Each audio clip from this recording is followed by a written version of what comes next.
I'd like to call this meeting of the Monticello City Council to order. Would you please rise and join me in reciting the pledge? I pledge allegiance to the flag of the United States of America and to the republic for which it stands, one nation, under God, indivisible, with liberty and justice for all. Roll call, please, Jill. Mr. Frericks. Here. Ms. Stevens. Here. Ms. Harlan. Here. Mr. Reed. Here. Ms. Vogt. Here. Mr. Brock. Here. Mr. Burris. Here. Kuhn. Here. McCorm. Thank you. First item is public participation. Please note this meeting will be held in person at the Livingston Center, 224 East Livingston, and will also have remote participation available. If attending in person, a face covering is required. In-person participation, this is an opportunity for the public to provide. I don't need to say that. Nobody signed up. Is there anyone remotely that wants to? No, we'll wait 1 minute and see if anybody says anything. Okay.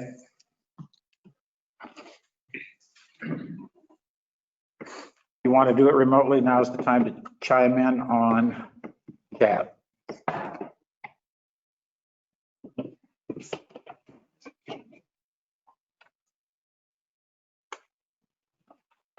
Anyone? That's close enough to a minute. Okay, consent agenda, approval of documents and action items is listed. Claims report, claims dated September 15th, 2020 through September 28th, 2020. Meeting minutes, city council meeting minutes, September 14, 2020. Planning and zoning board meeting minutes, August 17th, 2020. Budget report, August 2020, and treasurer's report, 2020. Is there a motion to approve the consent agenda? So moved. Tammy, is there a second? Second. Thank you, Tom. Any comments or questions before we vote? Hearing or seeing none, I need a roll call, please, Jill. Mr. Frericks. Yes, ma'am. Ms. Stevens. Yes. Ms. Harlan. Yes. Mr. Reed. Yes. Ms. Vogt. Yes. Mr. Brock. Yes. Mr. Burris. Yes. Mr. Kuhn. Yes. Motion passes. Thank you. There's no mayor's report this evening. We'll move on to new business. Ordinance 2020-43, an ordinance authorizing and providing for the issue of general obligation refunding debt certificates, limited tax, Series 2020, to refund certain outstanding obligations of the city, evidencing the rights to payment under an installment purchase agreement, and providing for the security for means of payment under said agreement for the certificates. Kendall King, you're going to speak to this, I assume. Yeah. Thank you. Like all that whole paragraph there makes sense, right? Yeah, I guess so. That'd be great. Thanks, sir.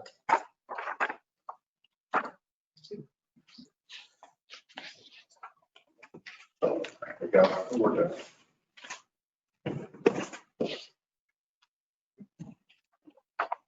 Thank you. Thank you.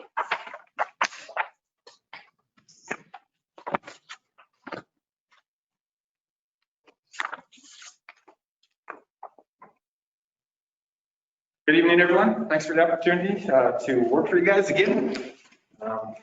Certainly can say this is the first time I've ever walked to a board meeting or a council meeting, so I appreciate being able to be here local. I'm Kendall King with King's Financial. I'm all the way from Monticello, Illinois, here to help you guys with refunding your debt certificates. We're right now proposing to do a public private placement here. We were told at First State Bank. We received bids from 3 of your local banks, and they were the low bid on the refinancing of the issue. As far as this goes, we'll do refinancing all of the remaining maturities of the 2009-A and the 2010 debt certificates that we did. These are currently callable. The total expense load comes in at just under 2% here. So I guess the one silver lining that's coming out of all this COVID-related stuff is that interest rates are at historic lows right now. I don't think we follow the financial sector, but certainly we haven't seen interest rates like this in a very, very long, in fact, never in my career. I always like to make fun of my brother when he bought his first house in the 80s. He was paying over 10% interest on his home mortgage. We got mortgage through the First State Bank at 3 1/4, and we're going through the process of refinancing right now because they're even lower than that on 15-year fixed rate. It's just insane how cheap money is right now. It's crazy what you can get that for. So A lot of folks have been doing bond issues. There's a ton of opportunity for anything that's currently callable. We're doing a lot of refunding issues right now, just taking things for lower rates. So it's always a good thing when you can save some money, and hopefully everybody should be happy about that. The second page here shows the issues side by side. Basically, you can see your existing debt there in the purple, and you can see the new series 2020. So essentially, this is showing your 2009 will still be outstanding. You're not refunding those. You'll still have those out there because of the bad rebate that you're receiving on those. However, the series 2020, that will be the new refunded debt certificate. And you can see this, the savings that are represented there in the repayment structure. Comes out to over $141,000 of savings.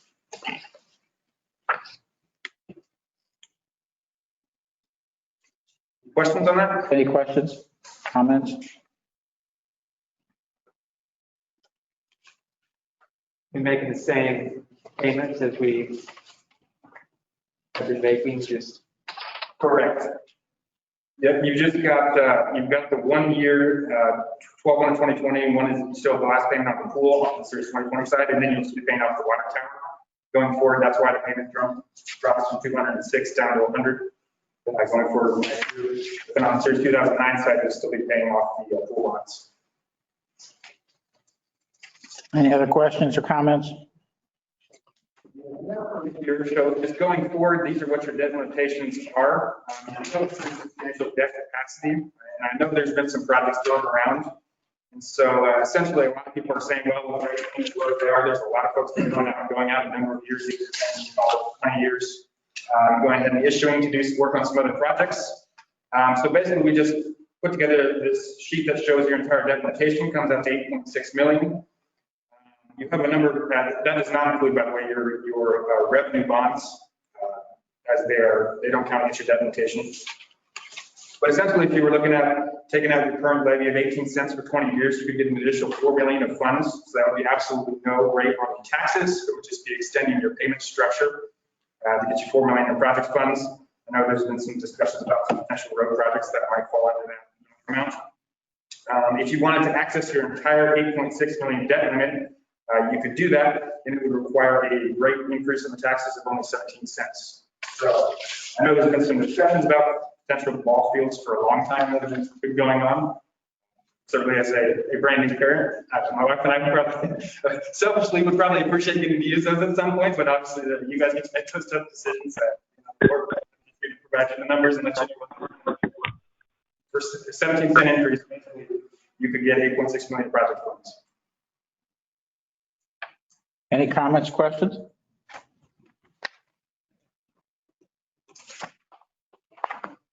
Thanks. Is there a motion to waive second reading of ordinance 2020-43? Is there a second? second. Vote, please. Jill? Mr. Frerichs? Yes, ma'am.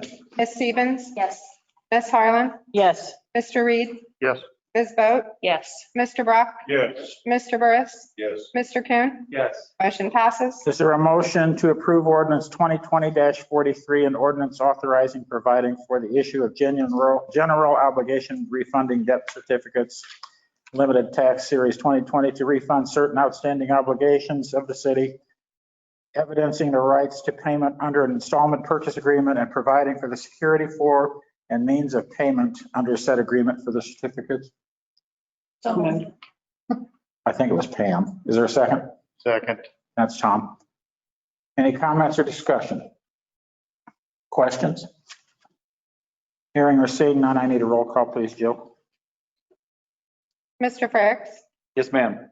Ms. Stevens? Yes. Ms. Harlan? Yes. Mr. Reed? Yes. Ms. Boat? Yes. Mr. Brock?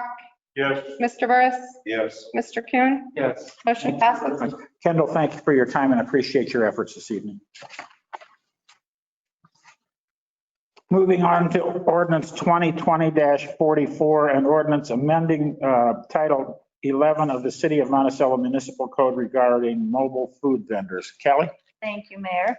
After receiving numerous complaints from local establishments regarding the lack of regulation for all the food trucks that are popping up, and by the people receiving, I mean the Chamber of Commerce and myself, and actually Mayor Stoner as well.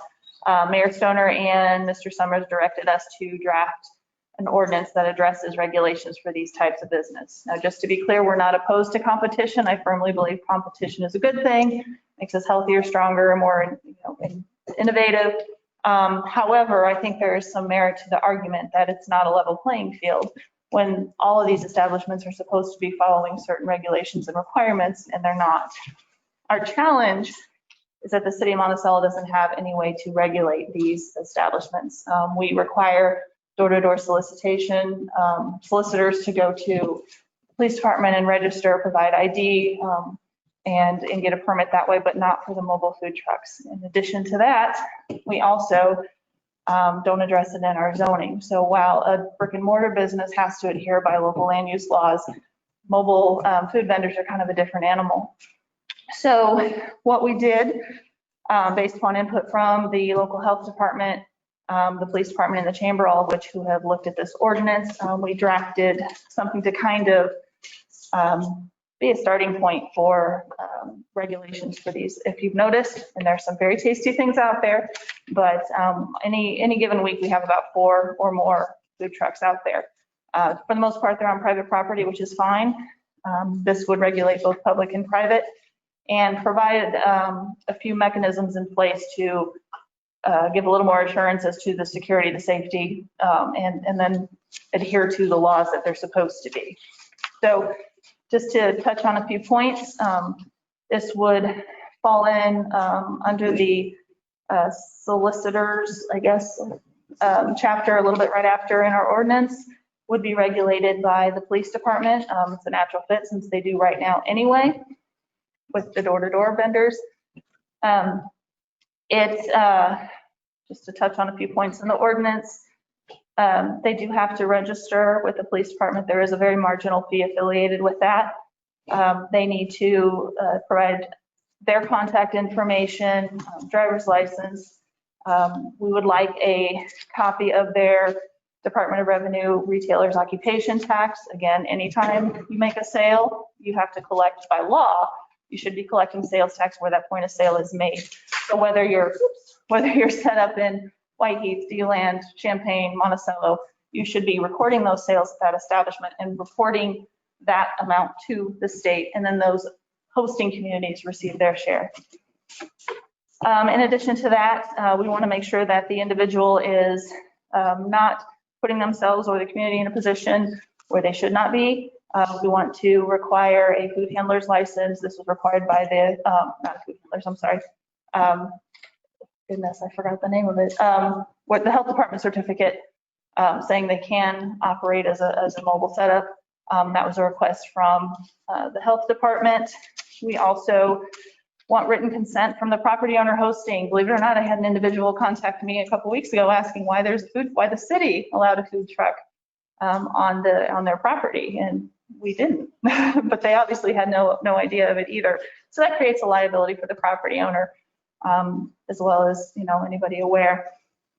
A couple other things: affirmation that they're not a registered sex offender, where the food truck will be located, and anything else that Chief Carter feels is reasonable and necessary for compliance. There is there is a clause in here that if it's a special event or some other event where the city would issue a permit already, for example, the farmer's market, Main Street, which hosts the event, gets a right-of-way permit from the city. They would not have to go through this process. We have food trucks pop up at the Main Street event or celebration or so forth. Mobile food service requirements are all kind of around the actual operation. So no, don't keep your food and your supplies on the pavement next to wherever you're set up. Make sure your vehicle is operational. Make sure you're not violating any codes. We had an instance where a food truck was dumping grease when they left at the end of the day. So that's obviously a nuisance issue on our case. And then again, prohibitions can be waived if a special event or right-of-way permit is issued. So we kind of restate that a couple times. This isn't for every event, it's just those one-out things. In terms of Section 04, service area and operations, that again has to deal with the health and food safety regulations. They cannot have a table and chairs offside of where they're at and so forth. Time limits, they cannot operate for more than a period longer than 8 hours, but they have a window between 8 a.m. and 9 p.m., Sunday through Saturday, including holidays, unless it's part of a special event. And then probably the other point I want to make is this would take effect January 1. Shelley with the chamber and I would like to make sure we have enough information and time to notify not just the hosting properties, but also the food vendors that we're aware of. We'd like to get the information on the website. We'd like to make sure Chief Carter's office is familiar with everything and it's not just a surprise that starts tomorrow. Any questions? Any questions, Callie? Is there a motion to waive second reading? Yeah, go ahead.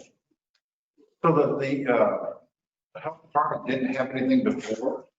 So they have been getting their permits, should have been getting their permits, but because they are not a large operation, they don't necessarily have a heads up when somebody shows up. And unless they're driving through patrolling, they don't necessarily see everything. It's no different than, you have vendors that come through and for whatever reason don't necessarily report to you.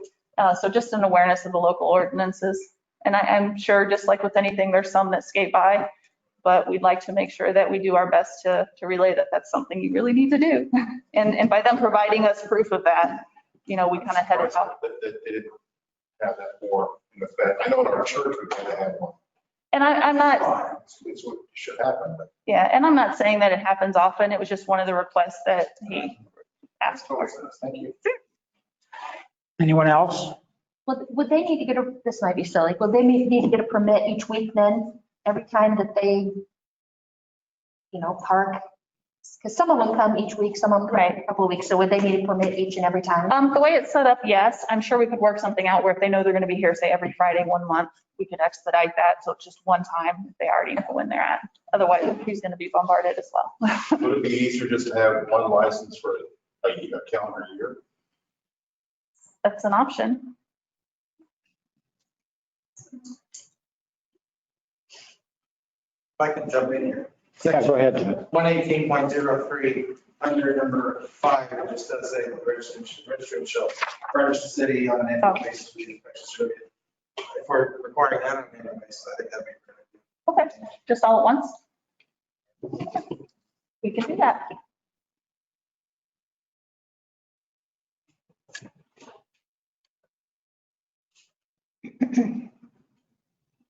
Anyone else?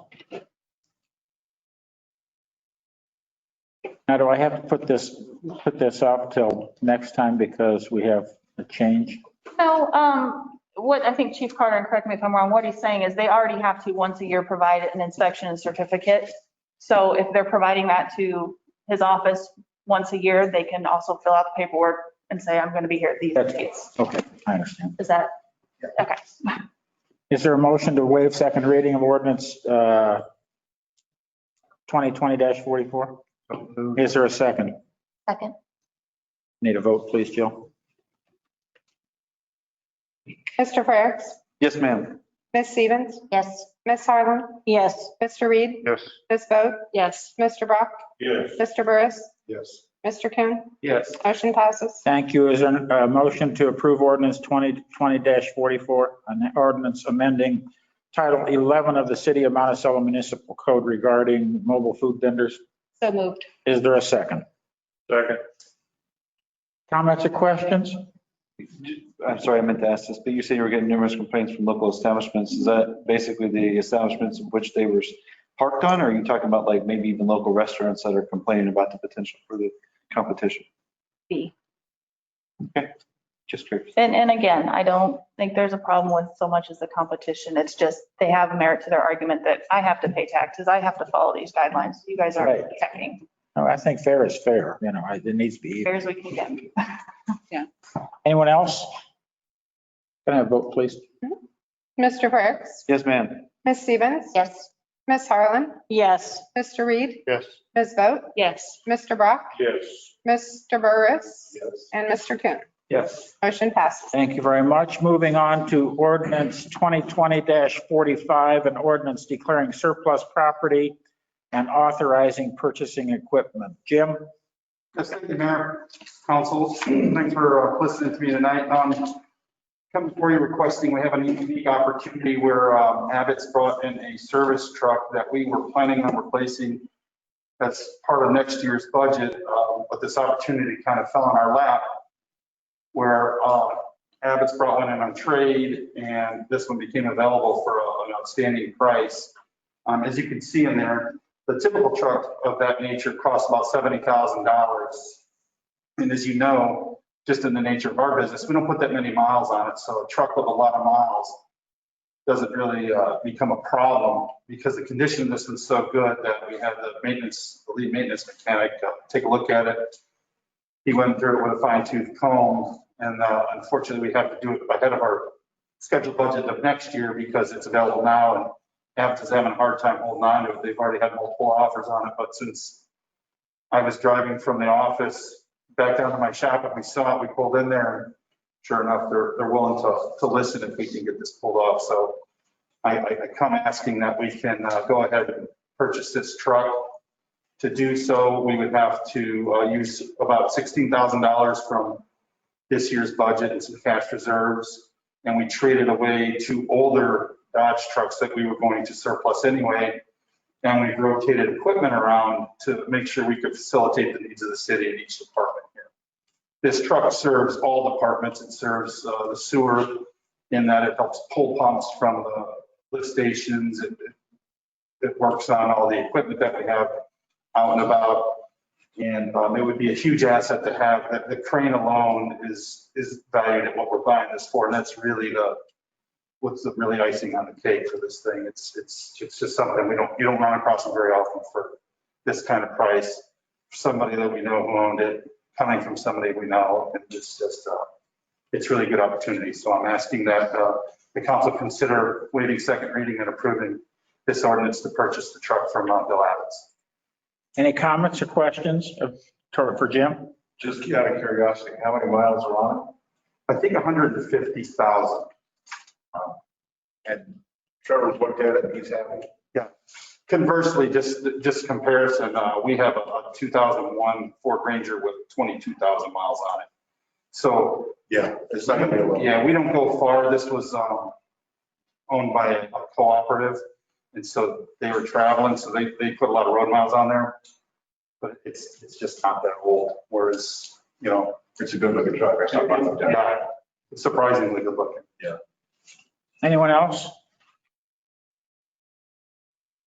Is there a motion to waive second reading? So moved. Is there a second? Second. Let's have a vote, please, Jill. Mr. Fricks? Yes, ma'am. Ms. Stevens? Yes. Ms. Harlan? Yes. Mr. Reed? Yes. Ms. Vogt? Yes. Mr. Brock? Yes. Mr. Burris? Yes. Mr. Coon? Yes. Motion passes. Thank you. Is there an ordinance, or is there a motion to approve ordinance 2020-45, an ordinance declaring surplus property and authorizing purchasing equipment? So move. Thank you, Tom. Is there a second? Second. Thank you, Pam. Mm-hmm. Any comments or questions? Hearing or seeing none, I need a vote, please. Mr. Fricks? Yes, ma'am. Ms. Stevens? Yes. Ms. Harlan? Yes. Mr. Reed? Yes. Vogt? Yes. Mr. Brock? Yes. Mr. Burris? Yes. Mr. Coon? Yes. Motion passes. Okay, ordinance 2020-46, an ordinance granting a variance 1002 East Chestnut Street. Kelly? Thank you, Mayor. Vaughn and Hannah Pierce are the prospective owners of the single-family residence at 1002 East Chestnut, which is on the northeast corner of Greeley and Chestnut Street. It's a single-family residence that has been vacant for a number of years, and they are here along with Tom Lowe, their architect. They would like to purchase the property, and because it is a one-bedroom, construct a two-story addition on the west side. The property currently is an existing non-conforming structure in that it sits 19 feet 9 inches from the property line, and the current setback is 30 feet. This addition would encroach, reducing that setback further from 19 feet 9 inches to 1 foot 9 inches. So they're asking for a variance to reduce that setback. A public notice was published in the September 2nd edition of the local paper, and all adjacent property owners notified by certified mailing as per state statute. No comment was brought to staff at the time of the hearing, and no one spoke at the hearing. The Planning and Zoning Board met last Monday and where the hearing was, and public comment was solicited and none was made. After further discussion, the PZB voted to recommend approval of the variance request, 6 yes, 0 no, 1 absent. Comments or questions? How long has the property been vacant? It's been over 4 years, I believe. Anyone else? For, I think, 3 now. Okay. Anyone else? They're gonna obstruct the view of the right of way of any sort, will it? No, they weren't concerned about that. Staff saw no concerns. How far does that make it from the road then, as far as the, Repeat that, please. how far does it make it like from the road, or where is that property line? Is That's it, a great question. The actual property line is already itself 30 feet from the roadway. okay, And so the setback from the property would be about 32 feet, 31 feet 9 from the actual road. So the actual property line is quite forgiving itself. There's no sidewalks. no, There are no sidewalks. And that's There's the only dead end. one adjacent property. That is to the east, yeah. And there's trees right there along that property line, right? Those will remain. Those trees are quite large. They're about 40-inch diameter base. You'll just be on the inside of that. Yes, the house structure would not supersede those. It would stay behind the trees. Anyone else?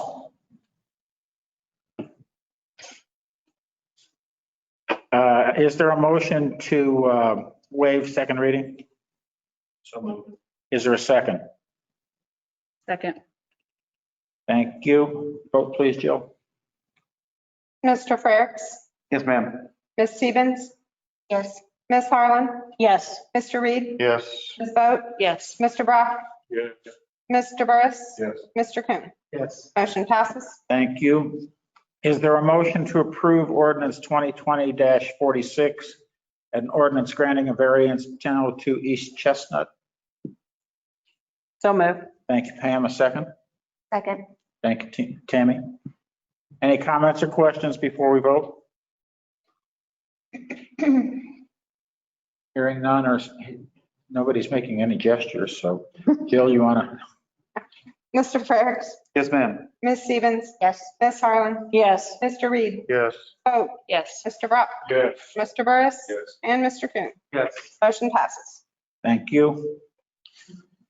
That takes care of that business. Moving on to Alderwoman's report.